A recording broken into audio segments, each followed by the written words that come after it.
August 30th, 1904, St. Louis, Missouri. It was 90 degrees in the shade. The Olympic marathon was about to start. The race organizer had a brilliant idea. Let's not give the runners water. For science. Over the next 3 hours, runners drank rat poison, got chased by wild dogs, and nearly died from eating rotten apples. One guy hitchhiked 11 miles and tried to steal the gold medal. Another coughed up so much blood from dust that he almost died. The winner? He had to be carried across the finish line by his trainers while hallucinating from the strychnine they kept feeding him. This was the Olympics, the actual Olympics, and seriously, they gave them rat poison. You're listening to Wait, That Actually Happened? Where we prove history is stranger than fiction. I'm your host, author Daniel P. Douglas, and today we're talking about the Olympic marathon that was basically attempted murder. Okay, so the 1904 Olympics were already weird. They were in St. Louis, Missouri as part of the World's Fair. And when I say part of, I mean the Olympics was basically a sideshow. The World's Fair was the main event. They had a whole fake Philippines village with actual Filipino people on display. They had anthropology days where they made indigenous people compete in racist, savage competitions. The Olympics? That was just another attraction. This was only the third modern Olympics ever. The whole thing lasted 5 months. 5 months. Most athletes couldn't afford to travel to America, so mostly Americans competed against themselves. Some events had like 3 people total, but the marathon, oh boy, the marathon was special. See, James E. Sullivan, who organized it, had this theory. He thought drinking water during exercise was bad for you. He wanted to prove it. So he decided to use the Olympic marathon as his personal science experiment. The course, almost 25 miles of dusty dirt roads through the hills of Missouri in August in 90-degree heat with 90% humidity. The roads weren't closed to traffic, so runners had to dodge horses, cars, and regular people just going about their day. Sullivan put water at only 2 spots, mile 6 and mile 12. That was it for a 25-mile race in August in Missouri. But wait, it got worse. This was 1904. Cars were new. They didn't have many paved roads. So the support vehicles following the runners, they kicked up massive clouds of dust. The runners were literally choking on dirt the entire race. 32 men showed up to run. They had no idea what they were about to go through. The race started at 3 p.m., 3 in the afternoon, the hottest part of the day, because of course it did. Right away, it was chaos. The runners took off, and support cars started following them, kicking up so much dust that nobody could see. The runners immediately choked. Let's talk about some of our athletes.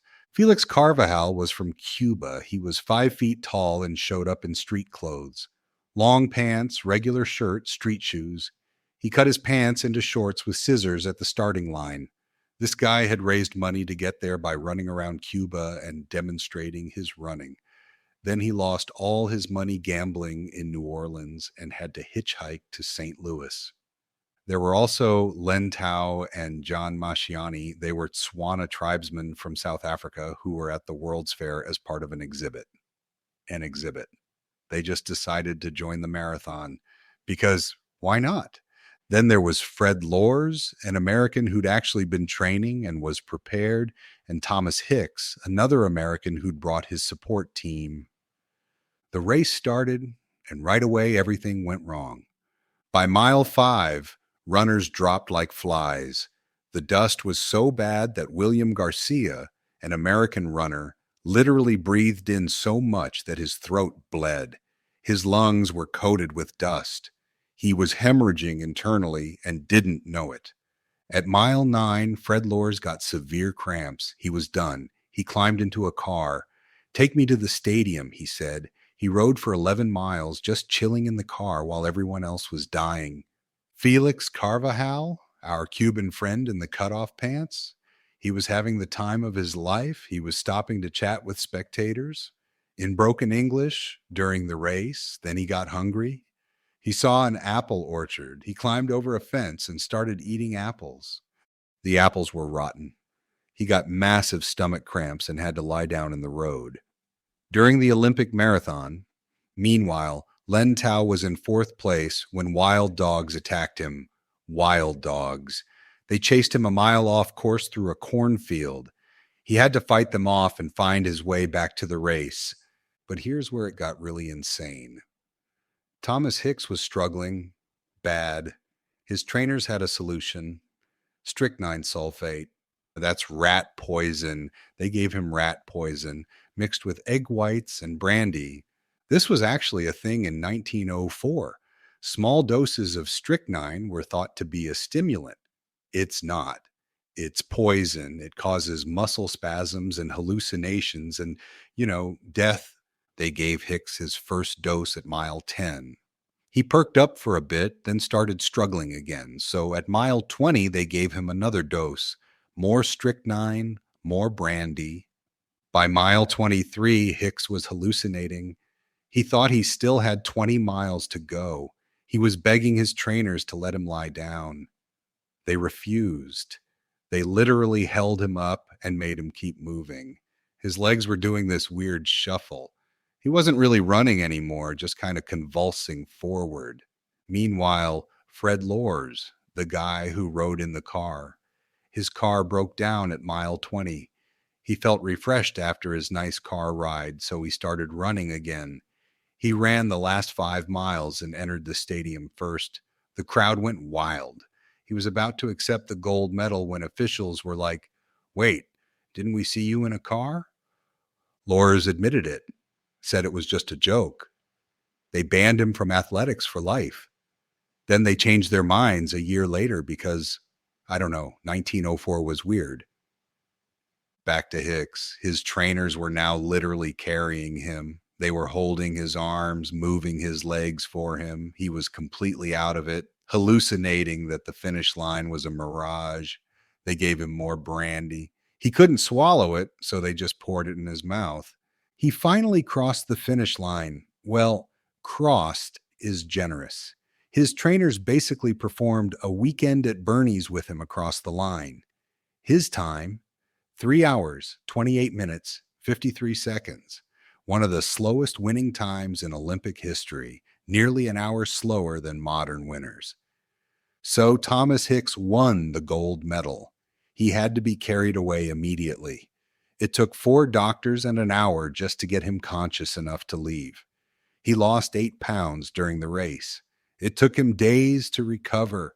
He never raced again. William Garcia, the guy coughing up blood, he nearly died. They found him unconscious on the side of the road. His stomach lining was covered in dust and hemorrhaging. If they'd found him an hour later, he'd have been dead.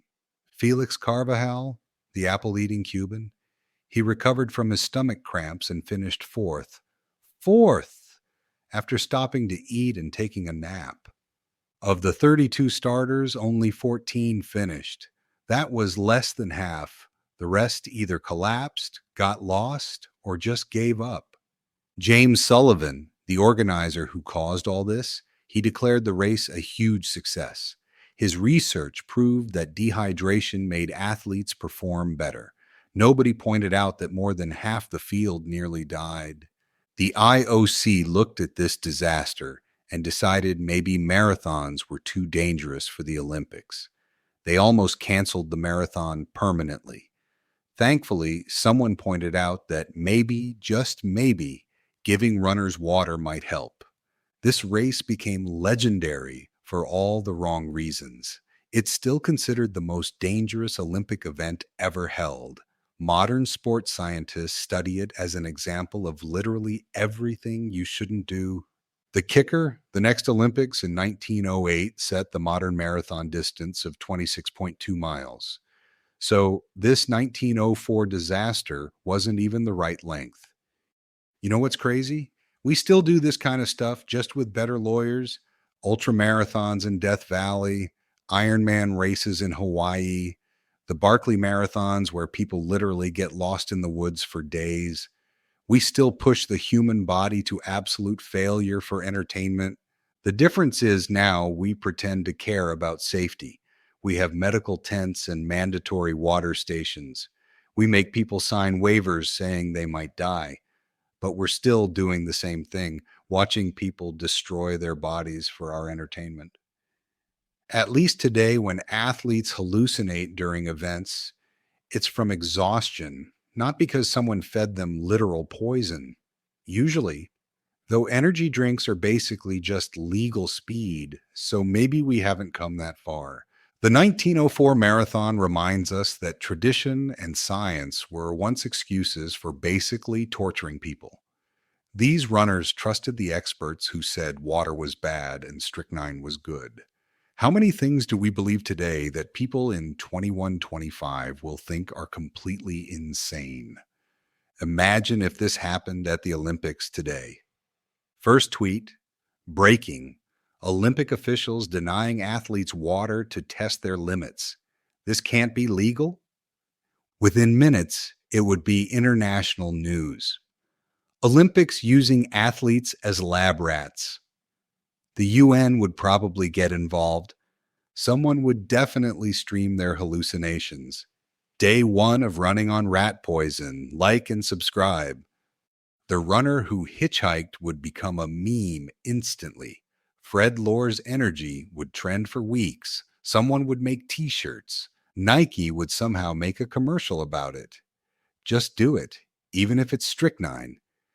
The Apples guy would get his own reality show. Felix Eats America, What Could Go Wrong? And somewhere, a CrossFit gym would create a workout called the 1904, where you run 5 miles, eat a green apple, and do burpees until you throw up.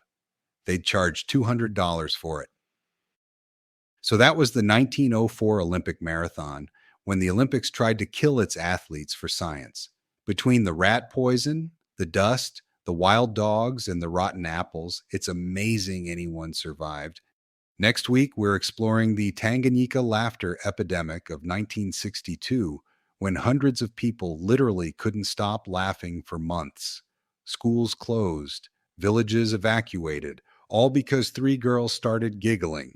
Be sure to check out my Substack Intelligence Bulletin from author Daniel P. Douglas for more podcast series, written articles, and links to my books. Until next time, remember, truth is stranger than fiction, and history is weirder than you think. Thanks everyone for listening. Have a memorable day.